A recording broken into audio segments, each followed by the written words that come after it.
It's me, Sam. How are you all doing? We don't have our dear Sam Gianfala with us tonight. My apologies. But he is otherwise engaged and he will join us next week. So I'm going to go through these announcements really quickly because I'm super excited about today's guest, and I promise we will not just gossip amongst ourselves because I love him so much. We have some really cool things coming up. First of all, on December 6th, Holly Siddell has her one-woman show, and I am putting the link right now into the comments section. This we shared with you last week. This is about her journey and fight against cancer, against breast cancer. And it's a very touching and comedic piece. And so you're not going to want to miss this. Theater Palisades is producing this for her. And I've just put the link in there so you can go to Eventbrite, get your reservation, and do all of that. It's great, not to be missed. I'm really excited about this. She's a wonderful actress. I performed with her. She's wonderful. And then also another congratulations for Anna and Larry Gessling, who the Morgan Wixon stage was named in their honor for all their hard work at Morgan Wixon. So yay, Anna and Larry. So great. Love knowing you and working with you. You've done great things for theater in Los Angeles. So thank you so much. Oh, we should have them on the show. Sam, let's get on that. Not sure which Sam actually does that. Okay. Then we have on December 13th, Catherine Rahm will be performing at Torrance Theater's new play series, that's ours, and the Play at Home series at Torrance Theater. She will be playing Miss Daisy and driving Miss Daisy. That is going to be great. She's such a wonderful actress. I keep saying she's too young for the role, but she'll knock it out of the park. We know that. So I'm really excited about that. Go to torrancetheatercompany.com and make your reservation there. And hi, Trey. Thank you for joining us. I'm telling you what's going on right now, actually. And then don't forget Alice Lunsford's new book. And I'm going to have, before we end this thing, at the very end, I'm going to have the link to the Amazon page for her new book. And also, you can pre-order Grace Rector's book coming out, The Rector Girls. And that is coming out. You can pre-order it now. So check out her webpage. We had her on a few weeks ago. And so now pre-ordering is open. So make sure and do that. And I'll put that link in here as well. There are a lot of links for you all. And then also coming up on the 12th, the day before Driving Miss Daisy, we have the Infinite Jest Telethon. That is going to be so fun. Melody Rivers and I are emceeing. It is Clowning Around with Shakespeare, where you control the hijinks. Tonight, the whole lamb. So they are going to be putting on a hilarious production of Hamlet. Confused, are you? I know, I would be too. Except in this one, you can bid to make the actors do fun things, like the next scene in a French accent, or all the actors have to do the next scene as an opera. You want to see the to be or not to be speech with him in a feather boa tiara and eating a sandwich? You can bid on that and make that happen. Just got to be first. So I'm very excited. You'll definitely want to join us, and we will have more information on that. And also, Colette, the artistic director of Infinite Jest, will be on our show next weekend to tell us all about it. Super excited about this. It's going to be a ton of fun. It's a great cast, and you are not going to want to miss it. And then also, Recipe opened last Sunday. Sam Gianfala directed. It's a wonderful show. It is really heartwarming and also just so funny.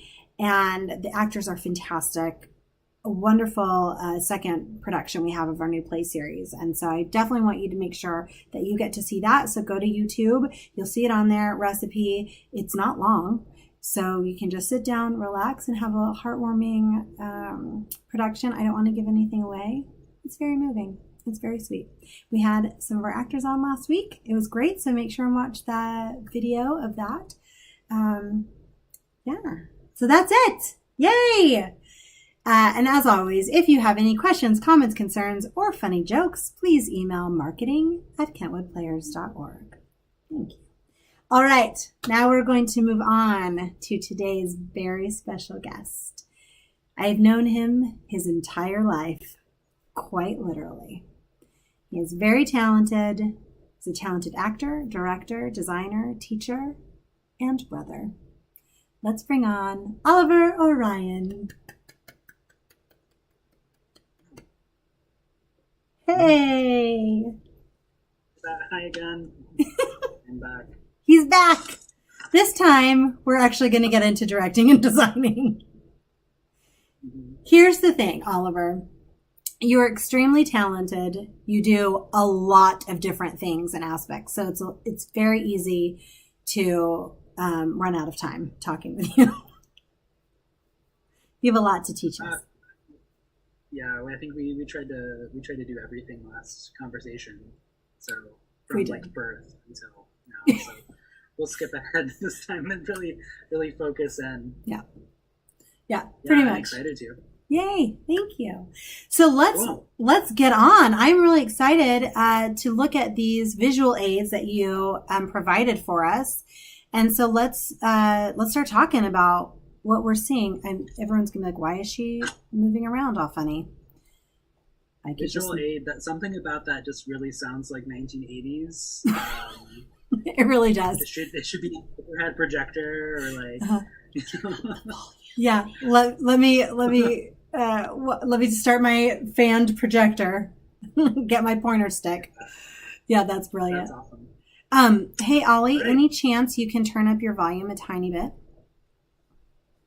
I have my stage manager behind us. It's yeah. Turn up my actual biological volume. Oh, that I will think work that's as what I have well. to do. Yeah. Okay. Oh, so that was stage mom going louder, project, use your diaphragm. I'm just kidding. She didn't say that. All right, so Well, I let's. think Oh, yeah. I respond to compliments and praise by shrinking down, and so my voice gets smaller. When I'm in the middle of a conflict, like a production or something like that, I have a large voice. yes, you do. You definitely project to the end of the room. It's funny that you say that because I do the same thing. Hmm. Who knew? Who knew? But now we'll deflect and start actually getting into what we're doing. So I'm going to pull up this first picture. Cool. And this, yes, picture number 1. Tell us what we are seeing here. First of all, that's a really cool set. So yeah, it's the coolest kind of set. It's not a set at all. So this is the production, the first production that I did when I started teaching high school theater in Tangier, in Morocco, and this is the production of Twelfth Night. That was the purpose for going to teach in Morocco that year as an artist in resident, was to um, design and direct, or co-direct actually, the show and write the music for Festi songs. So this is Twelfth Night, and I wanted to show this because I think it's really um, the basic, the first step of um, understanding a set design is um, having a vision in mind, a directorial and artistic vision that fits the time and place that you're in. And for us, for my collaborator, co-director, Alex Young, who was the English teacher of the school at the time, and one of my best friends, um, it was all about setting this in present day Tangier with the kind of people that you would see on the street in Tangier, which is kind of a magical place of contrasts. So we've got in the picture, we've got Festi playing a lutar, or sometimes they are called gimbri, but this one's kind of a lutar. And he's wearing a typical hat of a Ganawa musician, a trance musician. Oh. And the music that he played was inspired by that. The songs were inspired by that kind of music and folk traditions of Berber music from Morocco. Really more the Atlas Berber music than the Ganawa, but that's, you would see on the street people, Ganawas, playing castanets, metal castanets, and singing songs for people for money.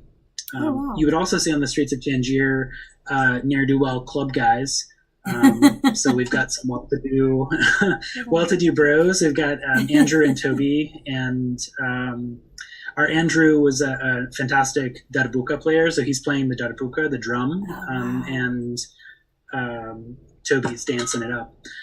So this context is really interesting. The school, I spoke a bit about it last conversation we had. It's pretty remarkable. They had an incredible theater tradition going back to the 1960s that was really driven by one guy, Joseph McPhillips, who ran the school for 30 years and who was an actor himself and a theater person, and was kind of absorbed into the artistic community of Tangier, and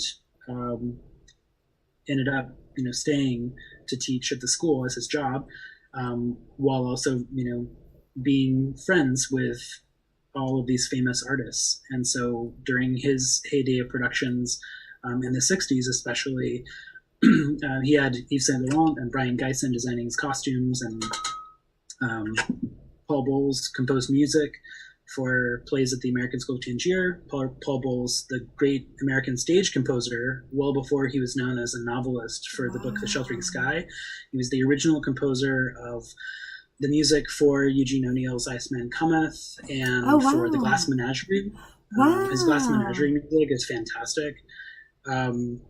And he hadn't done any stage composing since he quit that life in the late 40s. So he left in like 1949 or something to leave New York and move to Tangier. And in the 60s, he did one show that was based on one of his short stories at the college. And then in the 90s, there were a string of shows that he scored music for, did incidental music for at the school. And so it was a high school. And it was an international high school in name for sure, but predominantly Moroccan, 90% generally Moroccan, and a smattering of kids from elsewhere whose parents worked in business or diplomacy. Most of the kids in that kind of foreign, international community were French, and so they went to the French school, or Spanish, and they went to the Spanish school. So this was for the oddballs, generally. But even though it was, had this amazing theater tradition, they never had a space. And Joe always presented his plays in a unique location.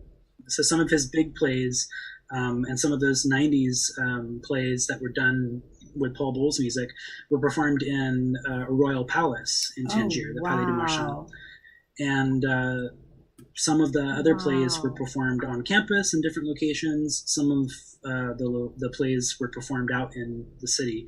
One notable production would have been the production of Camino Real, or 10 Blocks in the Camino Real, which is the Tennessee Williams play that was written in the Petit Soko, the little market of the old Medina of Tangier, by Tennessee Williams sitting in a cafe. The play was performed in that square. Oh my word. Yeah, and the terraces around and the balconies around the square were rented out and turned into seating. And so the audience was watching from balconies that were just part of the architecture, looking down at the production. That is and amazing. Characters were entering and exiting, and crazy things were happening in the place where Tennessee Williams conceived the play. Where he conceived, that is amazing.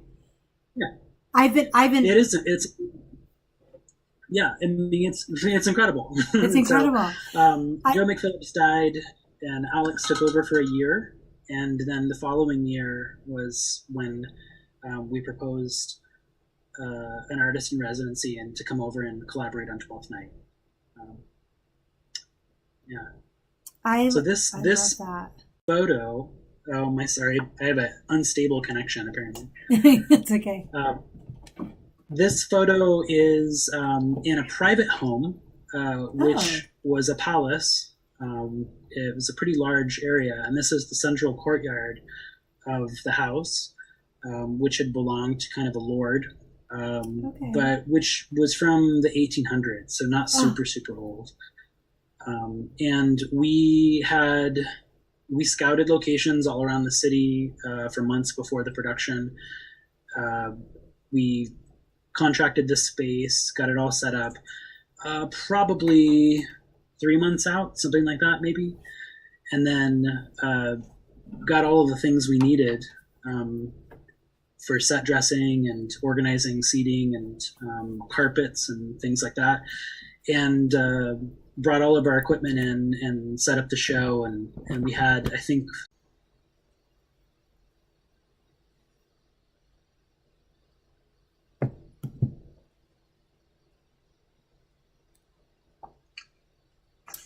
all right. Hi, everybody, again. Sorry about that. I had a little computer issue, and, that's how things go. Welcome to quarantine life. Mercury is most likely in retrograde. But we were finishing up about the 12th Night, production of 12th Night. Put that picture up really quickly. And you were saying that you had brought everything in, and we talked about the space being underneath the stars, and I think that's where it started to cut out. I just wanted to say, we've been having conversations recently in this crazy world we live in about doing shows in different spaces and trying to make it an event and something different and exciting. And I think you all were ahead of your time, maybe by necessity, but nonetheless, how cool is that? It's a very special experience to be able to go and see that show where it was conceived. That is pretty amazing. Let's look at the next one, shall we? Yeah. And just to underscore the value of site-specific staging and breaking down the conventions of the theater. Almost every production I've seen that's taken place in a site-specific location feels vibrant, exciting. Yes. It's almost impossible to have a boring production when you do that. So I highly encourage people to take a risk and try for site-specific stuff. It's very logistical intensive. It's hard, but it's so rewarding and valuable. Absolutely. Oh, that's so cool. I'm feeling very inspired. So the second picture, I wanted to. This is from a production, a devised collaborative creation with myself and my students first year in Cairo. So this would be about 4 years ago now. I think it's 2016, fall of 2016. We did a production about the Syrian refugee crisis, kind of bringing to life 5 images from the news that had been reported that year about the immigrant crisis in Syria, and it was just people were just taking notice of it. There's since been a broader awareness of how horrific that diaspora has been for Syrians, but in that time period, it still felt pretty fresh. And so I brought my students 5 images from the news, and we used those images as starting points to create theater pieces, 5 different theater pieces, short ones that kind of worked back from France to Germany to the Mediterranean to Syria, or to the border of Hungary, Hungarian border. And so this image was it was a famous image at the time of the woman being asked to remove her hijab by French police at the beach. And we ran out of set space to do it. We were doing 5 different mini shows, and the idea was to make them each one a contained world, and so each one had a completely different set. And I didn't have a giant turntable that I was able to install. There were pieces of a turntable in the basement, but I didn't have the ability to set up the turntable and do the set that way, which is often how people have done things like that, or other revolving sets. So I was just trying to figure out how to create different distinct things. And so this was the show opener. The show opened with the beach scene, and it started early. It started before the show started, with just people coming out, the actors coming out and setting up their towels on the beach, which was just the apron of the stage in front of the proscenium, which we had a very ugly tan proscenium curtain at that time, which has since been replaced by a nice red one.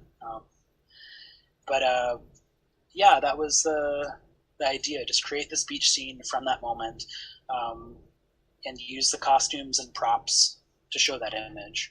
And so I think that's kind of another layer. You can do a site-specific thing, or you can evoke in a neutral space, a minimalist space, a very vivid image with just props and costumes. Absolutely.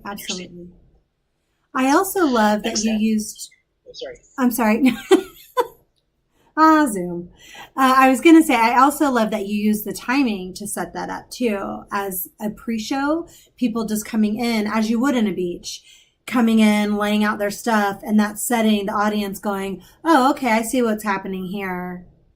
They get the idea of, and it also puts them in a mood. Oh, the beach, lovely. And then, we find out what's going to happen. That's great. I don't have any photos from the production of Dracula, but Dracula also had we released Renfield to be chased around by two lunatic asylum like ward nurses or whatever. 15 minutes before curtain, so I would go backstage, we would do cast warm-ups, and then I would say, psychos, go. Run out and terrorize the entire theater. That's awesome. Chasing Renfield. Renfield was he was trying to stay away from them, and then he the production of Dracula that we did was Stephen Dean's Dracula, which is a fantastic adaptation, and it begins with Renfield sitting at a table set for dinner, drinking a glass of wine that's blood, and has a covered dish that's got a rat in it, and so he runs on stage and starts doing his opening monologue, setting for dinner, and then at the end of that, the orderlies grab him, throw him in a straitjacket, and throw him in a cell. Wow.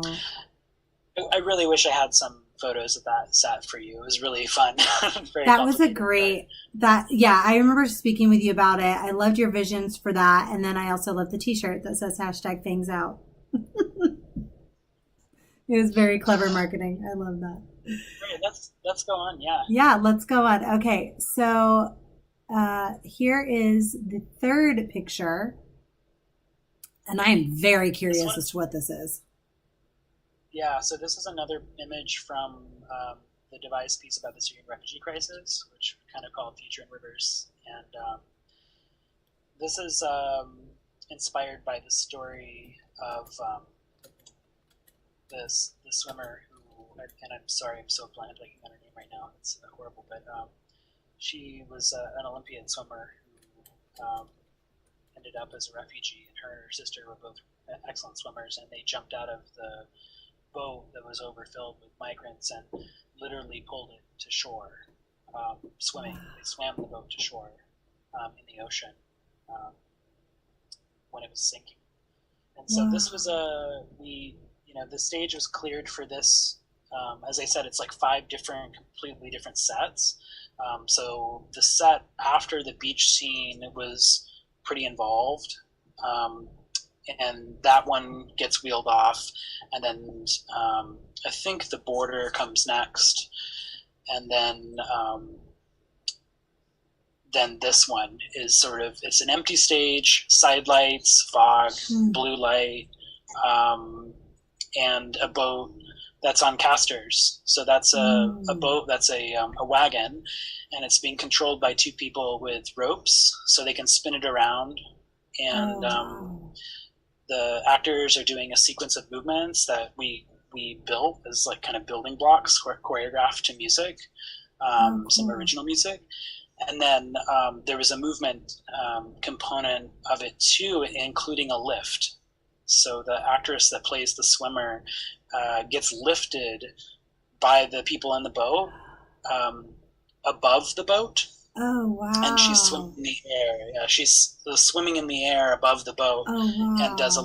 a quick monologue, and then gets kind of flipped down, and then the boat goes off in one direction, and she gets lifted and swims off in a different direction.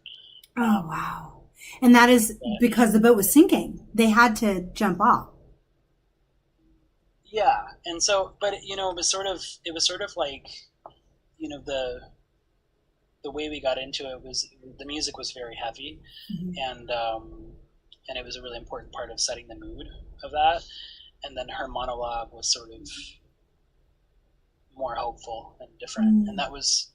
that was generated. I think the monologue, we kind of, the seed of it was sort of giving the articles to the students and the actor who was going to play that character, that real person, and having her take the quotes from Wow. the article that the person, Yeah. said, use their actual words, um, verbatim style.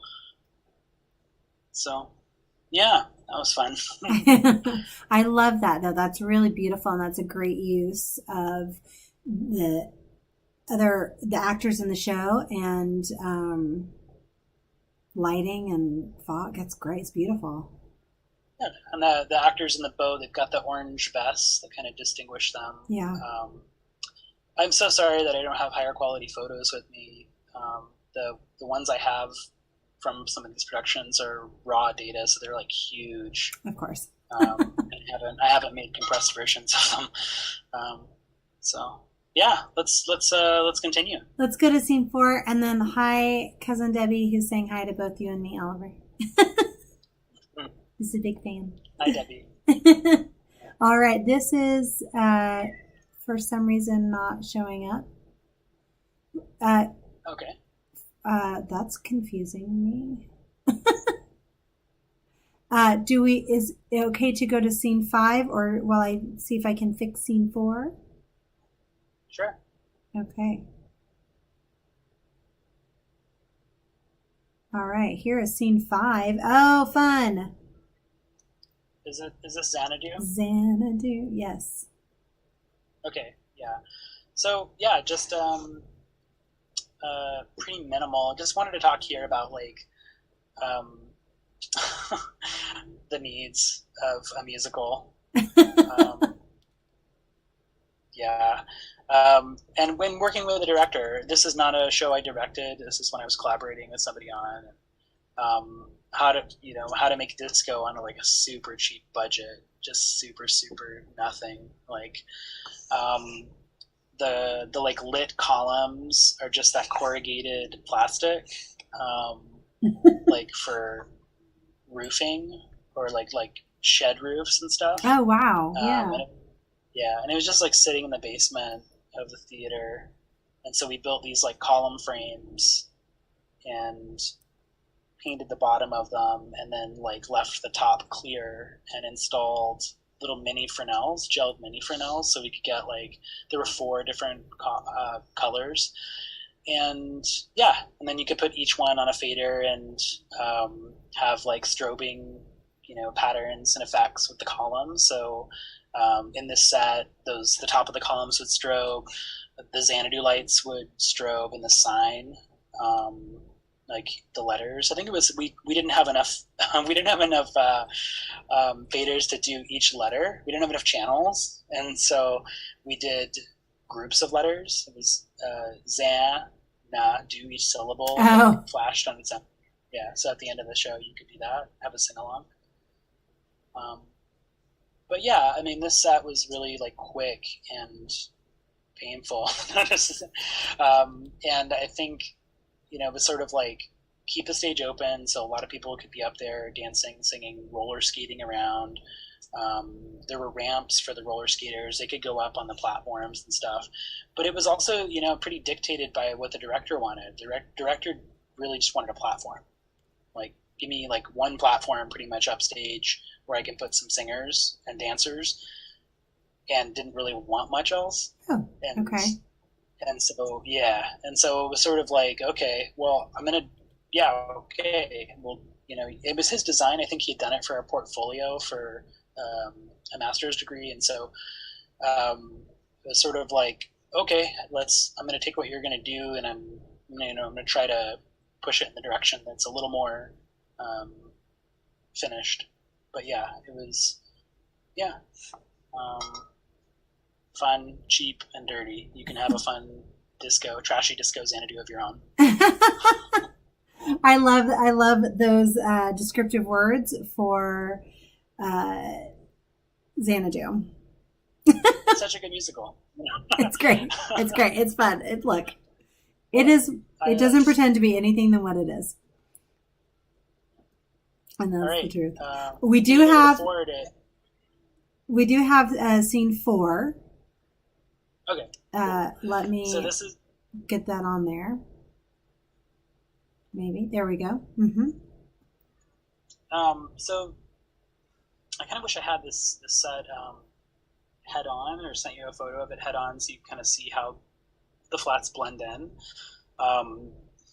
But this is a middle school play. This is 10 Ways to Survive the Zombie Apocalypse, and my middle school stagecraft class designed it. And a middle school stagecraft class? Yeah.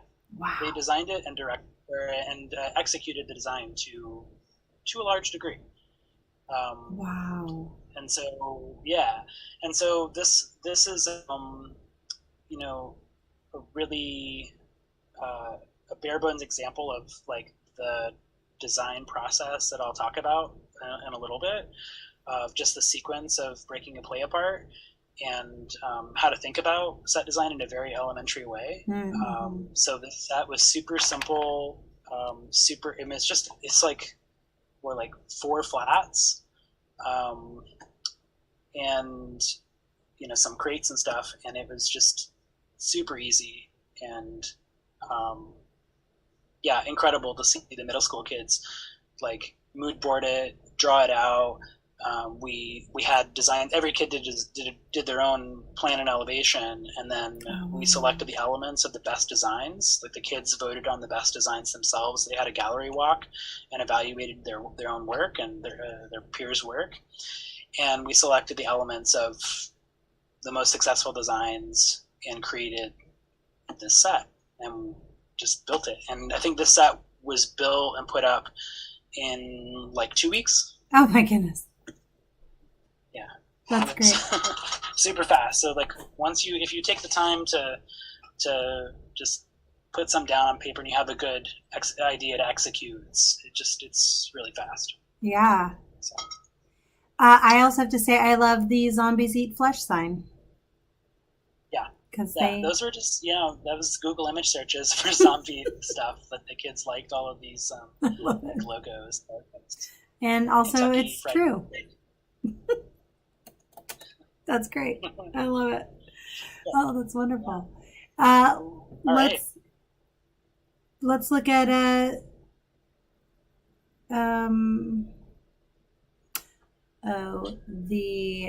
we're going to skip the movie if that's okay for right now. Yeah, please do. Don't worry about playing it at all. Okay.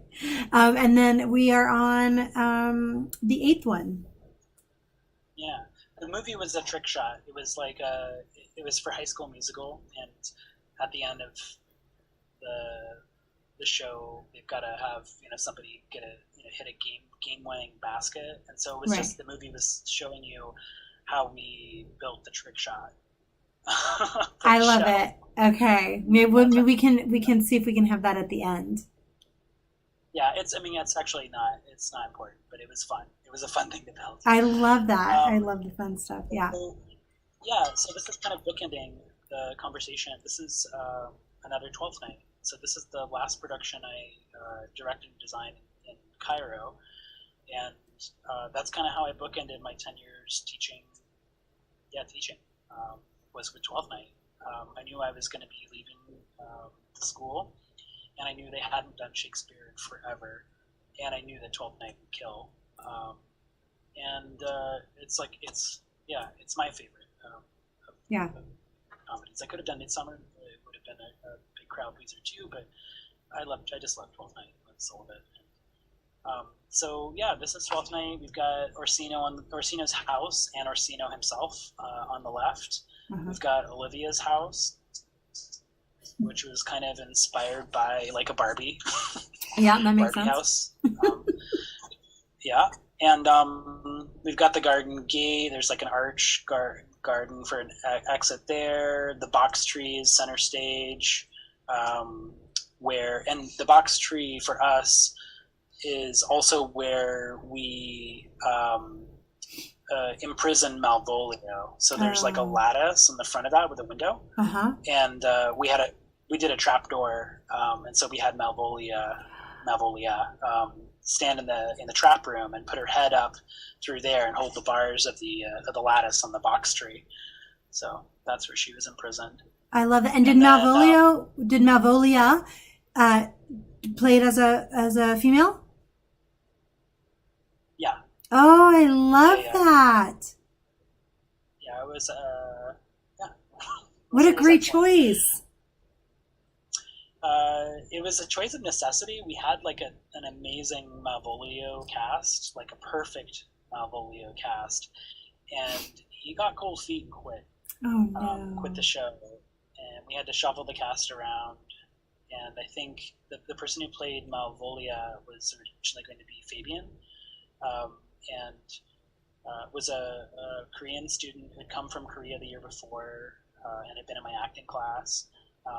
And had been quite shy and really reticent to act at all, and just absolutely killed it. Just smashed it totally, and she was amazing. Like she did such a good job.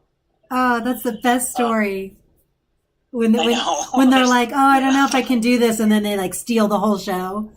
And then they go to Broadway. That's the best story. Same with Festi too. We had a really good Festi, really amazing musician who had auditioned for the part. Was just awesome, and he quit.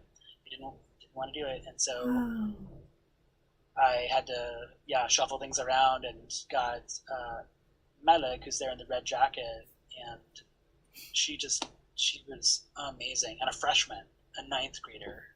I had taught her for 2 or 3 years. I think I had her every year that I was teaching Cairo. Malik was in one of my classes, like from 7th grade, 8th grade, 9th grade. And, as a 9th grader, like giving them Festi, like... That's huge. Oh, wow. It's so huge. Yeah. And I was so amazed at how well she took on the role and owned the stage and got to a place that was just beyond her years and wisdom, but also like super fun and super cool the whole time. Like she made it her own, and another like show stealing kind of success story. Yeah. So this was a really good production, by the way. Like I've got a really good video of it. But yeah, this was a really good cast. Set wise, we've got like the pit. We took over the orchestra pit with some drapery for like the sea and a dock and a boat. The same boat from the Syrian play is out there docked. And yeah, that's where we had the scene with the sea captain and Viola starts in the boat, and it starts with Viola with her head in a bucket of water. So lights come up and she throws her head up and water goes everywhere. Splashes all of it. I love that. Yeah, gosh, and then the three lit spheres, those are just weather balloons hanging center stage, blue, red, and green. They're just weather balloons with ellipsoidals focused on them. And that was an element that I stole from my college professor's 1977 production of Carousel, I think. Oh. Yeah, he put on Facebook some old production photos from his first job in, I think, Michigan, maybe, as a high school theater teacher and technical director. And I just really loved his design.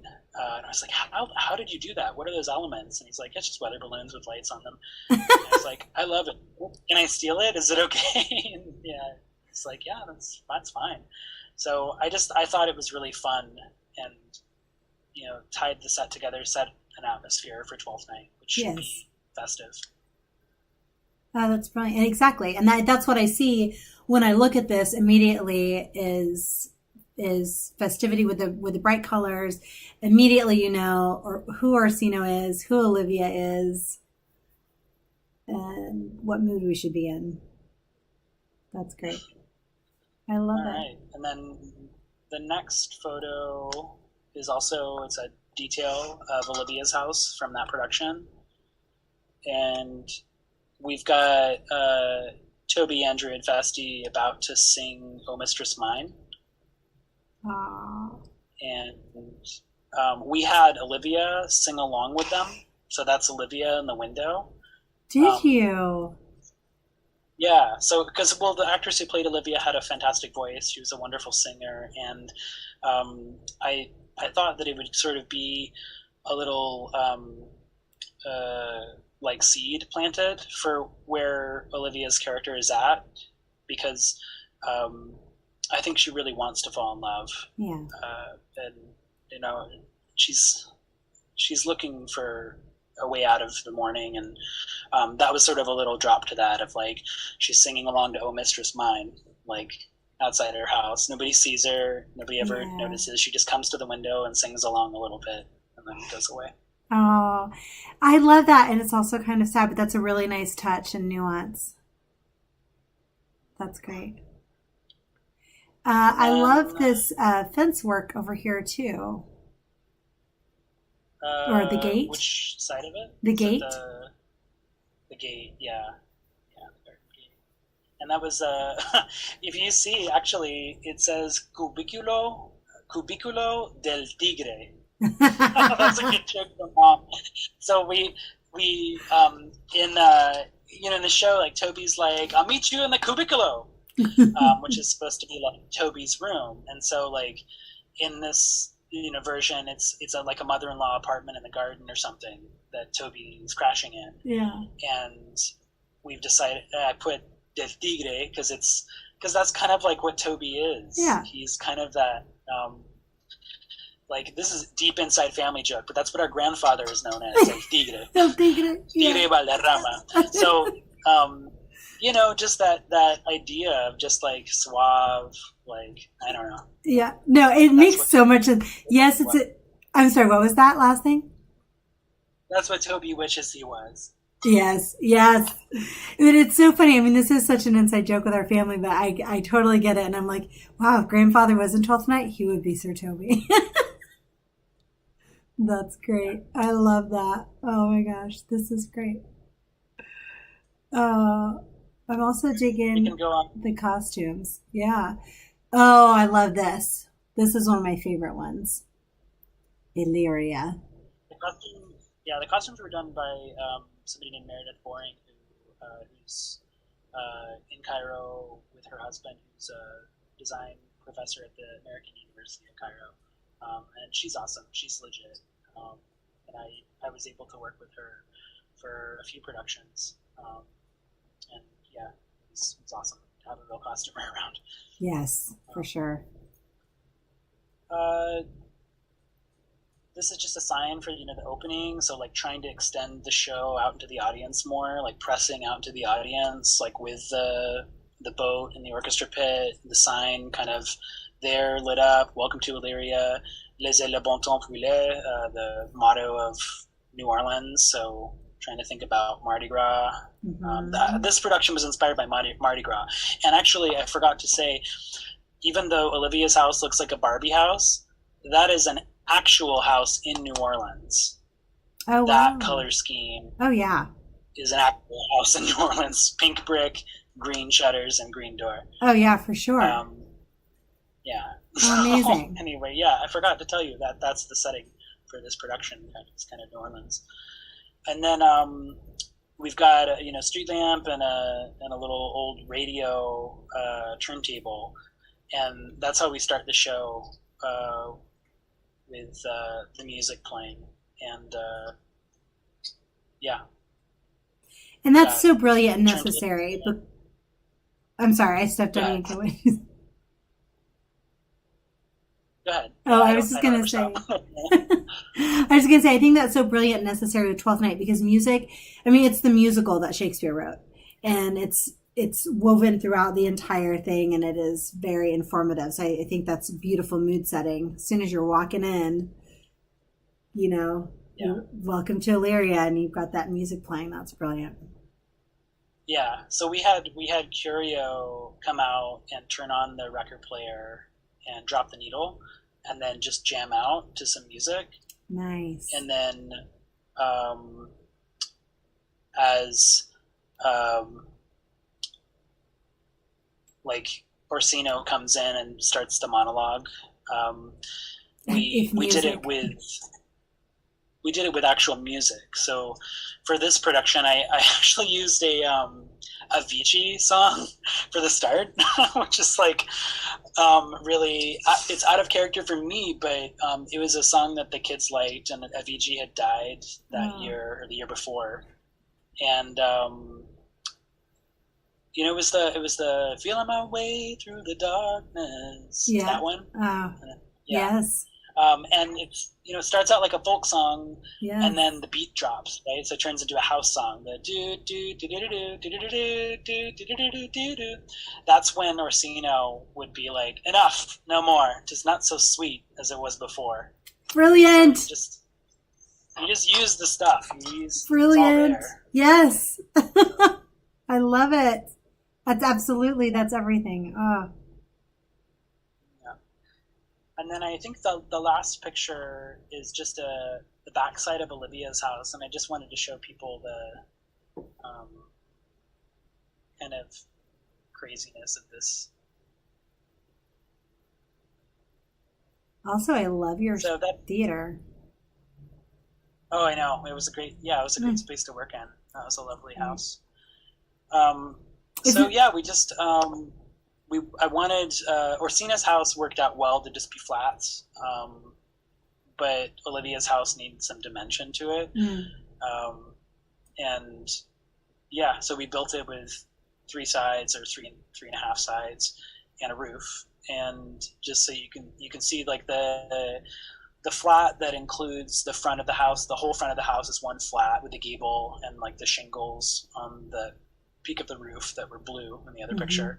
And then the roof is just a book flat.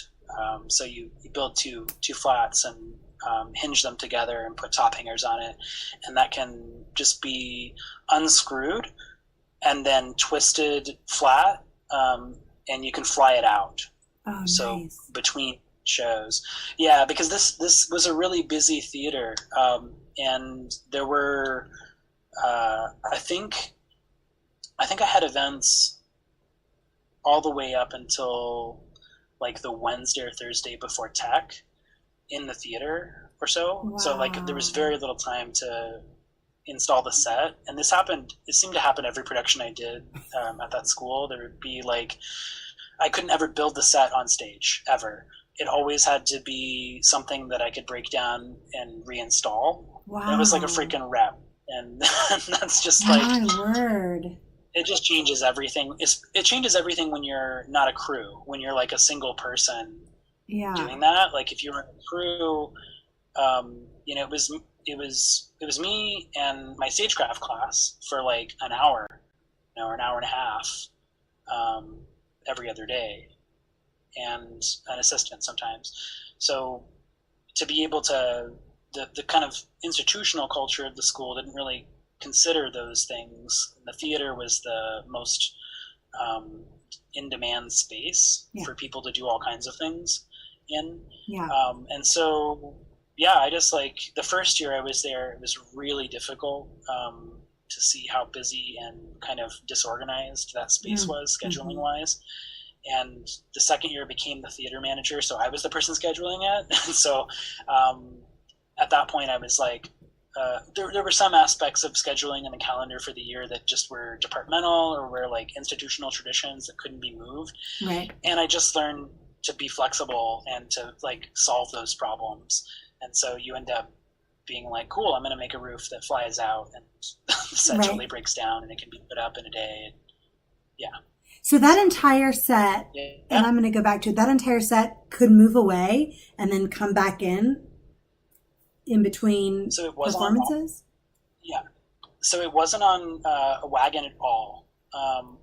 But it was just so few flats that it was super easy to just unscrew the flats and the braces Gotcha. and just stack them. I mean, you could flat pack this set in the back of the theater, off the stage, and completely off the off the deck to the backstage area pretty easily. Like we could do the whole set in one stagecraft class, 90-minute class, taking it off and putting it on. You're taking it off or putting it on. Right. Wow, that's amazing. Real quickly, I want to say, my dear friend Carrie from back home says, beautifully done, and applause. And I completely agree. It's a beautiful, all of the sets have been really beautiful, and a great use of the space. And I also am super impressed with the ability, knowing that it has to function within this theater that's going to be used a lot, the ability to move it, and how you did not allow that to affect the quality of what was being done for when it's the show, because it looks great up front. So that's wonderful. At Kentwood, when we had the Kentwood Kids program, the kids shows would go on top of whatever the main stage show was. And so we had a similar thing where whatever we did, if we put flats, we would hang them on top of the flats that are already there, or move in pieces that are on top of the set. And we had to design our sets according to whatever show was being designed. Whoa. It's insane. Yeah, but that's why. that's part of theater, is you have to learn the flexibility and functionality to make it all work.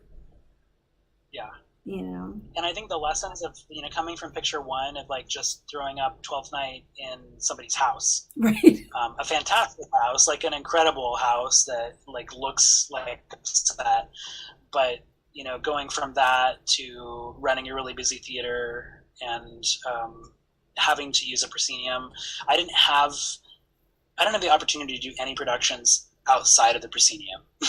Like that's wow. There were a couple performances, but no productions, and I wanted to use other spaces, but that just wasn't gonna work for that school in that context.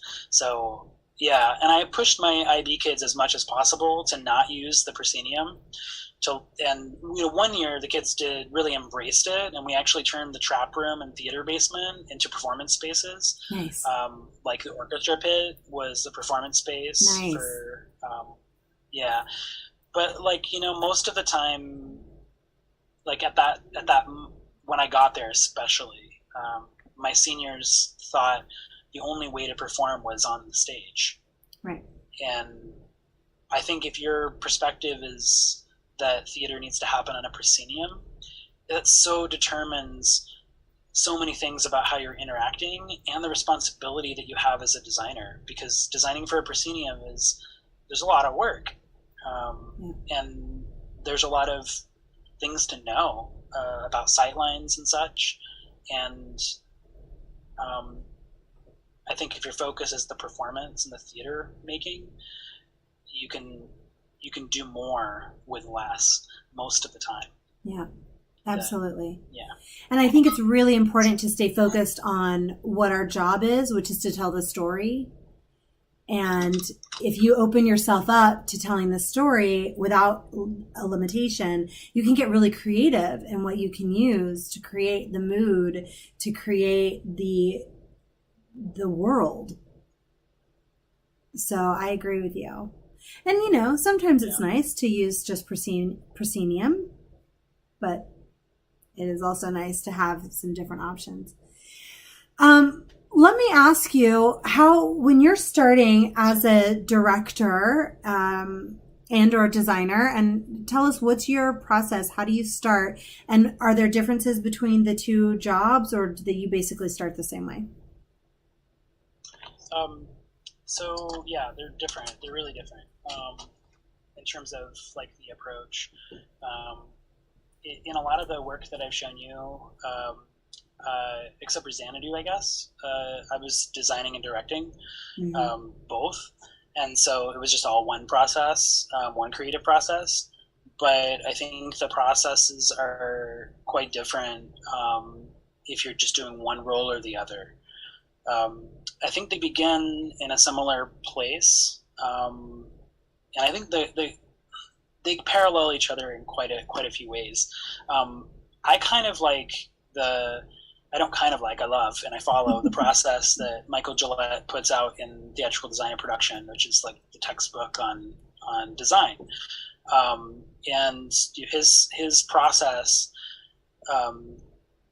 is articulated with big keywords, key terms. Like the process is commitment, analysis, research, incubation, selection, implementation, and then evaluation. And those words encompass all of the nitty gritty, like the process that you do.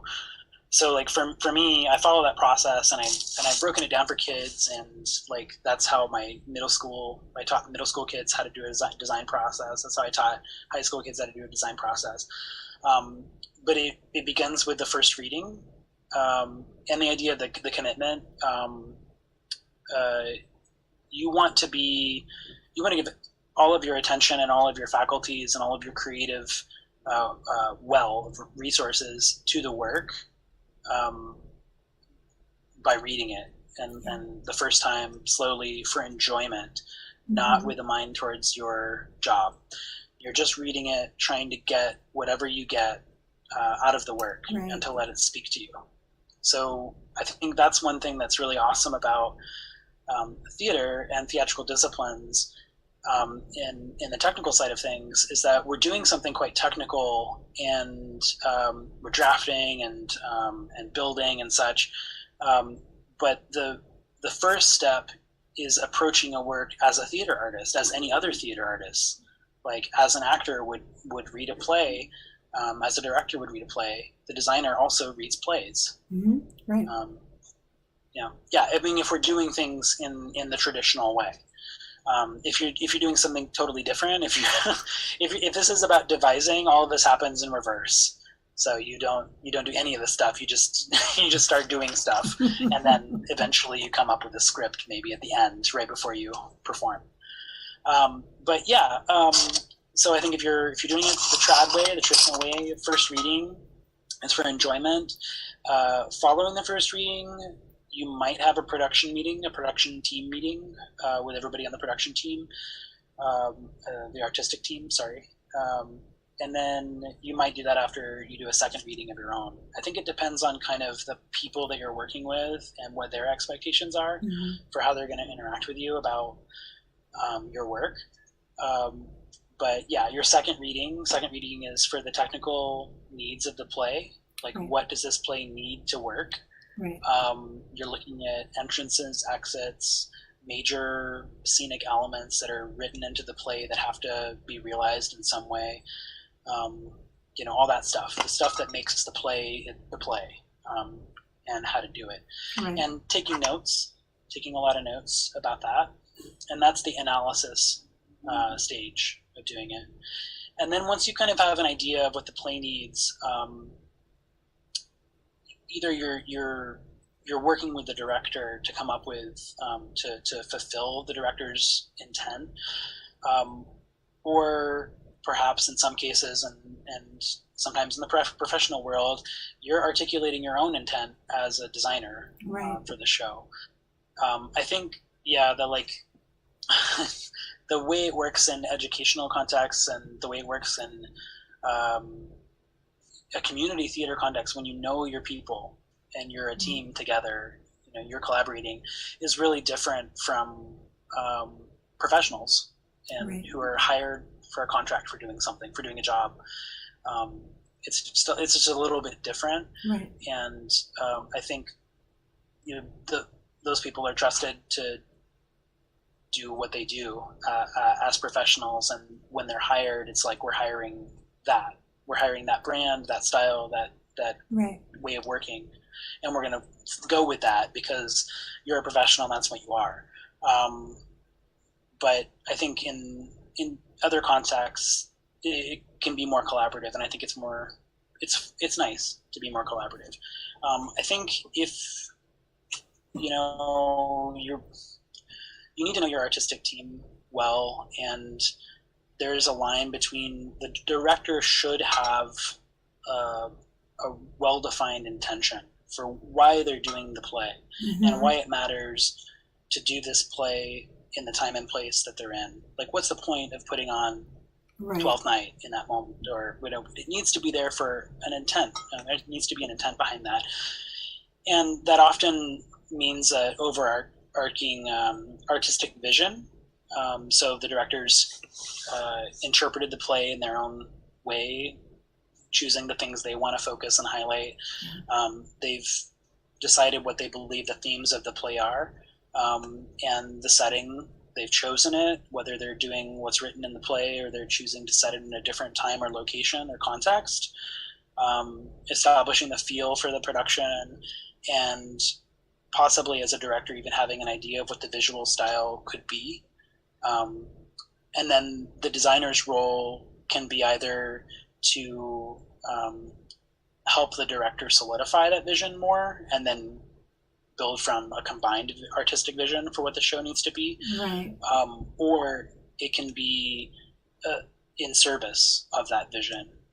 It kind of depends on your context, and it also depends on what skills your director has as a designer, how much they want to mess around with that idea, and producers as well. Sorry, we didn't talk about producers.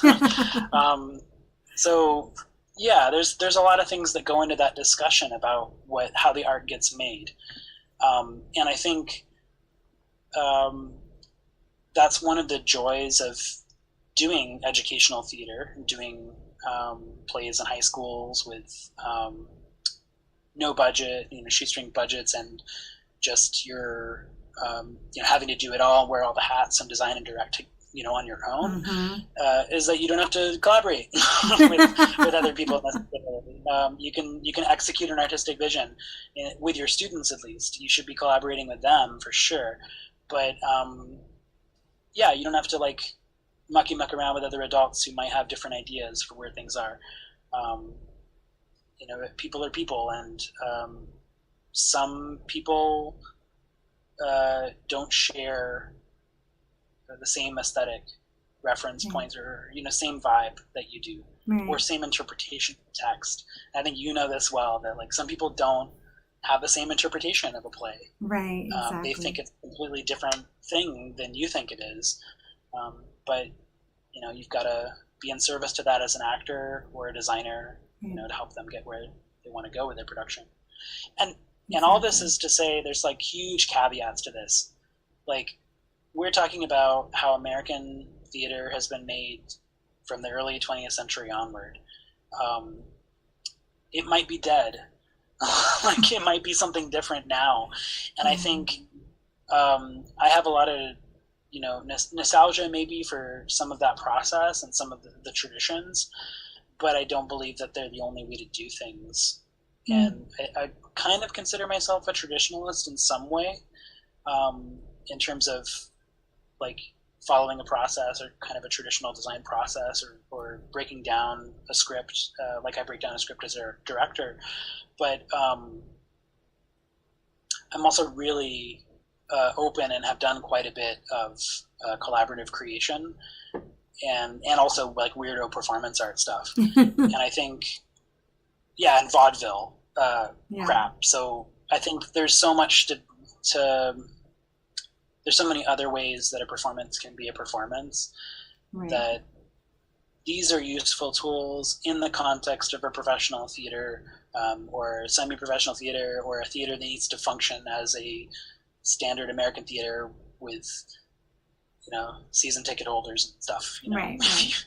You just do this process if you're doing this in this kind of context. Right. So.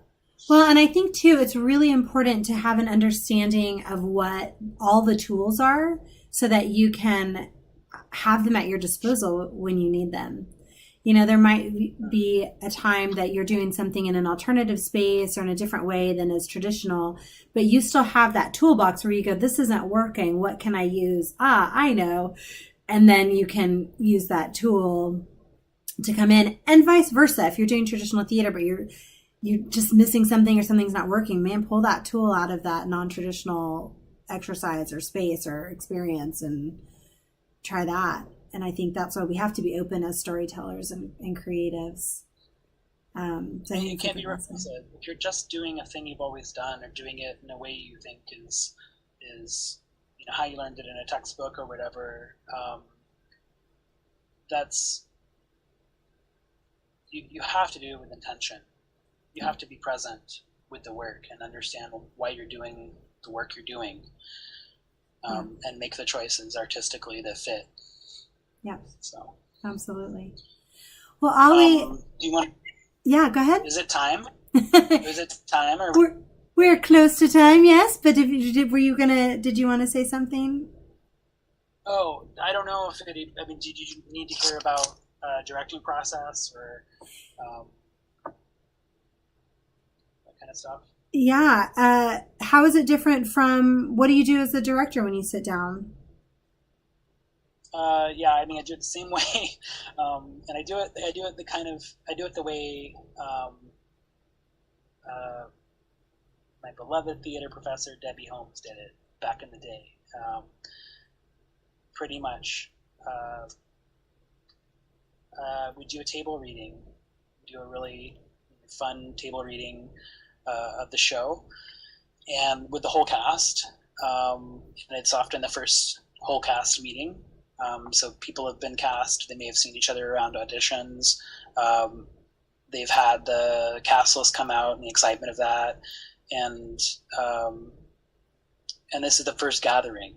And so I bring snacks. You have to have snacks. Because you got to have snacks, and it needs to be fun. And you read the play to the best of your ability in that moment. And then after that, all the actors don't see each other again almost until the end, like depending upon the show. Because I break apart the play, create a responsive rehearsal schedule based around who's in what scenes, and rehearse that way and stage that way. And the step following the cast reading is always book work for me. So I think people who are down with Sanford Meisner kind of have an idea of what book work can be, or even if the people are actioning their scripts as like an actor, kind of like that. Sometimes I ask actors to write in the margins what action they're doing, to give me a defined action. Sometimes not. I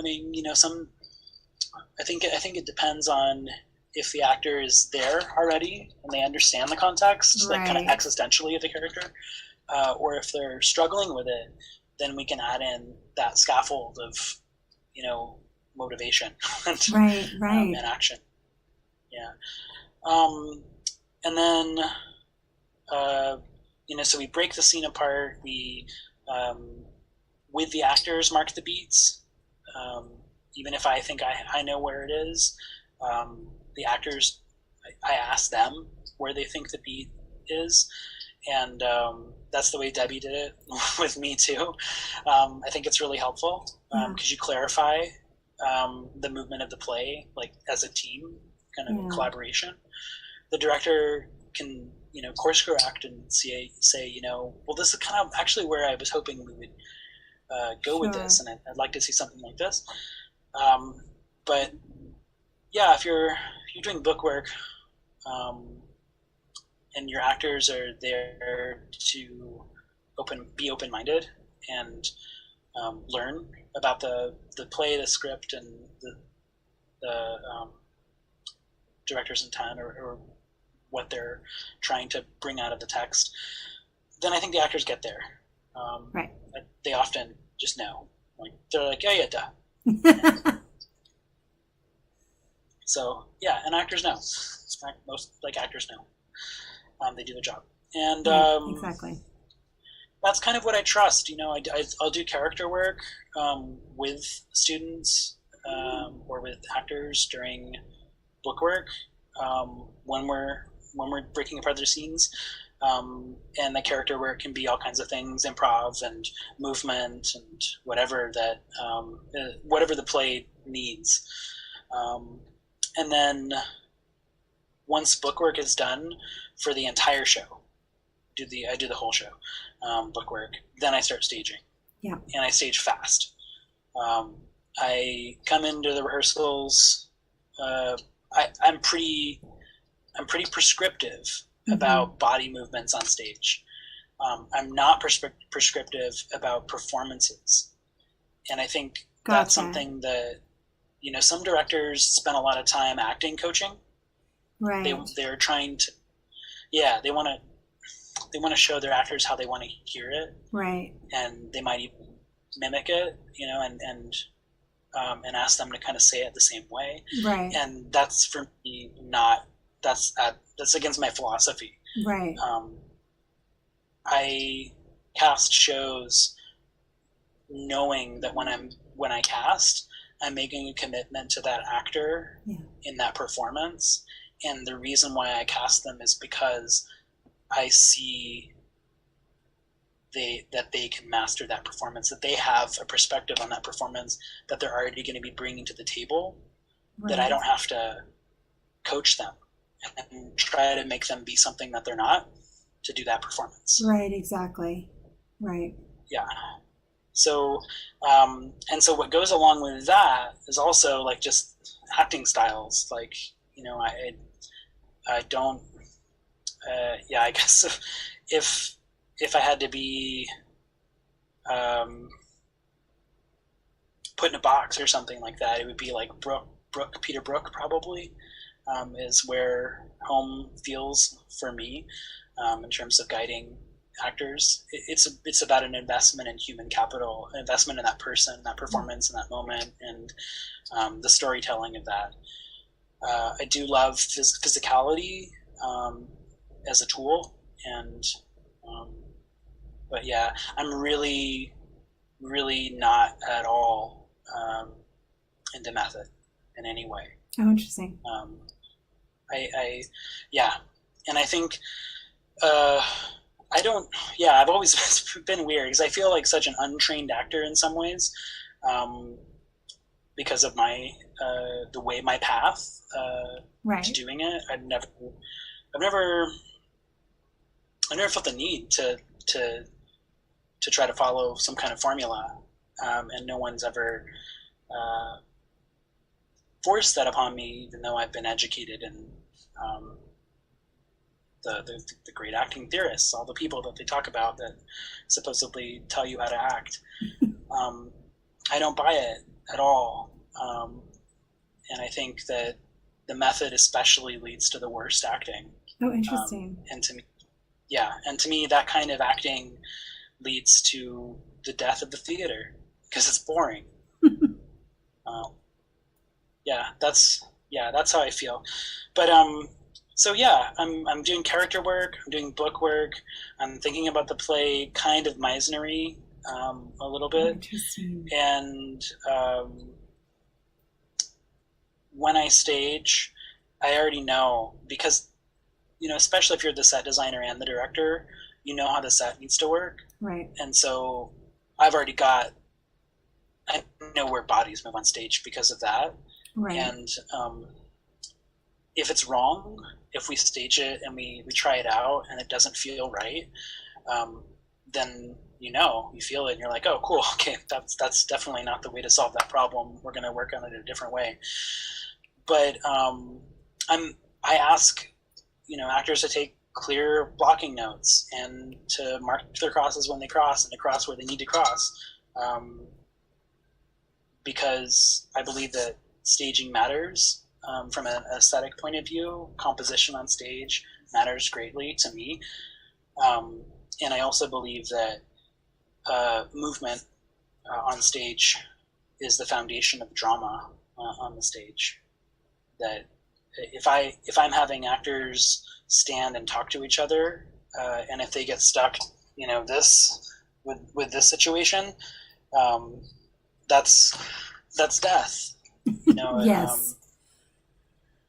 Yeah. So, I usually come in with some pretty clear ideas of where the bodies are moving on stage, or an intention for a scene. If there's a sequence that I know is going to be really tricky, blocking wise, I'll have kind of keyframes of like, I know that this is where I want that action to begin, and then I don't know yet how it moves forward physically because it's like complex and crazy, or people are being thrown around or lifted or whatever, and but the ending point I have an idea too. Right. So then we build it together collaboratively, and I just listen to the actors, and sometimes they don't feel it, and I'm like, trust me, it'll work. I feel it. It's really good. Just trust. It's awesome. Please, you got this. It's really good.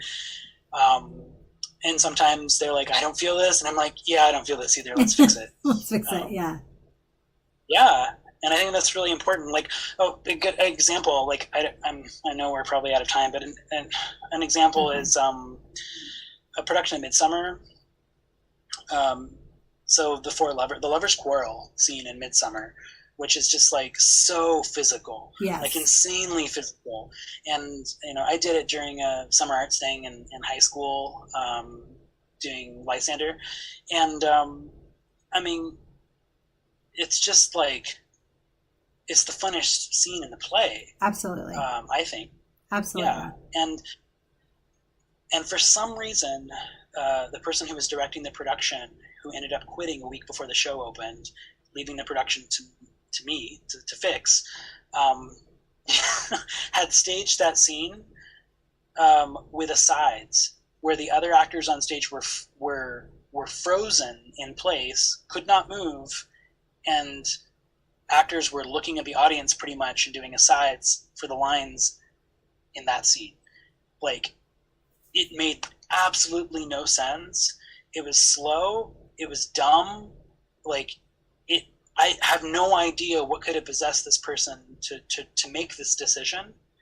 And it was like first rehearsal fixing this play, which was, that was such a train wreck. There was no script because he had done so many adaptations and adjustments to the script that nobody had the accurate script. Oh no! Like a week before the show. Oh no! So I had to we spent all day with actors. Like, first step was just like, let's get the script. Let's get the script together, and let's cut what we need to cut, and because there wasn't even a script for the show. But yeah, we did it, and like first rehearsal was like, this feels really dumb, doesn't it, guys? Do you feel like you want to move here?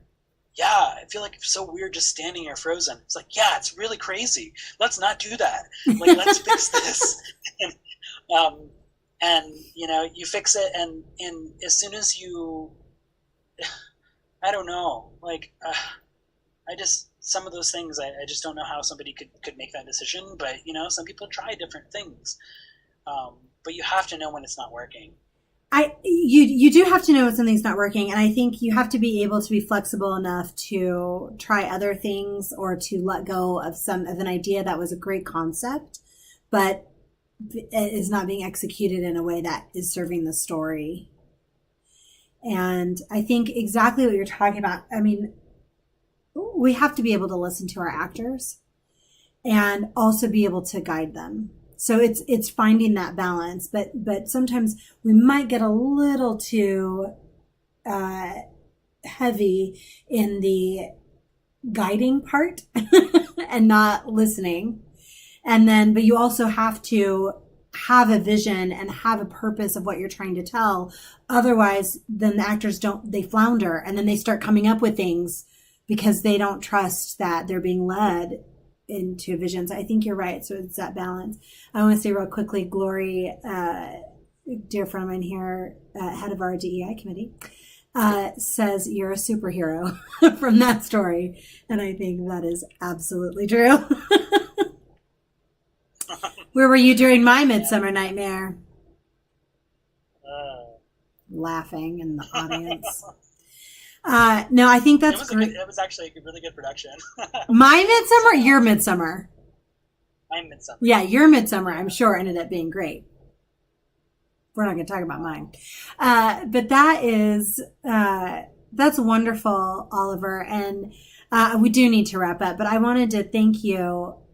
You have such a wealth of knowledge and information and experience, and it is really great. I know that there are people that are watching or will watch that ask these questions that you just answered about designers and directors. And I really hope that you will give a master class at some point. Maybe I can convince you to come and do a little workshop or something when we're back from the plague, because you really have a lot of great tools that I think actually anywhere on the spectrum of your experience people can use, whether they're just starting out or, you've got some good tools that I'm putting in my belt already from just this conversation. I'm like, oh, let me jot that down. Real quickly, what was the designer book that you said? Theatrical Design and Production by Michael Gillette. Michael who? Gillette. Gillette. Like the razors. Michael Gillette. Okay, love that. For those watching, we will put that up. And then I also am now excited to talk privately with you about our difference between Meisner and method. I love that we have... What was that? So I would also, super big caveat, I'm not a Meisner person either. I think honestly, we're very different, even though we come to the same conclusion, but also we're very similar. And I think what I'm taking away from this time with you is that it's important to have lots of tools and to be able to use the tools that you need when you need them. Yeah, and to be sensitive. Yeah. To listen. Yes. Understand when it's the moment for that tool. Yes, absolutely. Graciela Valderrama says, I knew there would be a discussion between you about Meisner and method. She knows her kids.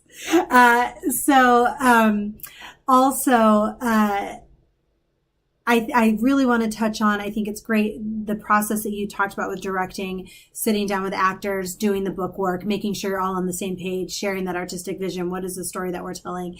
And then being open. I love what you said about you've cast these actors because they have brought what you're saying is that the essence of the character that they're going to play, and that you are listening to them, not trying to change them. And I think that is really beautiful. And great sound advice. I love that. Thank you so much. Oliver, you are awesome. Thank you for spending so much time with us and sharing the pictures and your knowledge. You rock. Yeah, it was fun to talk about it. I'm living in the woods right now, planting trees and building houses.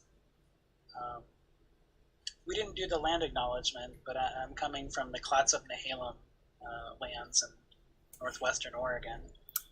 I'm so glad you brought that up because I was going to say at the end. So will you say that one more time and it was just a little bit louder? Yeah, so the tribes that would be in this area, there's actually more now that I know of, but the Clatsop, Nehalem, the Wakiakum, the Klatskanai, I'm not sure, kind of the Chinook, but they're a little bit north. But I just learned this week that the mountain that's near my house that we can see if we walk up the hill. It's the highest point on the Oregon coast, called Saddle Mountain, is the place where the Clatsop people tell their origin story from. They were born on that mountain that came out of eggs that were thrown down the mountain in all directions and became those tribes around the mountain. And so we're kind of on the Nehalem side of that where those eggs would have been thrown.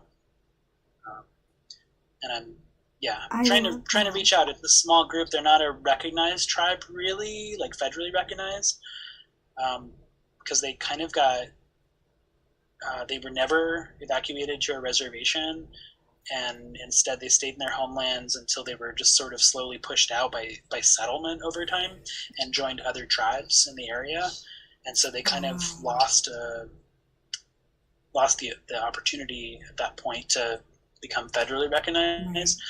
But they've since come back together, and now there's, I think, about 200 people on the rolls for the Class of Nehalem band.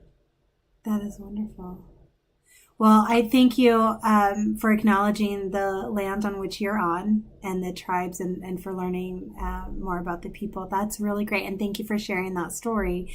I always like to share a story or a tidbit that we've learned of that, of the ancestral people of this land. So thank you so much for sharing that.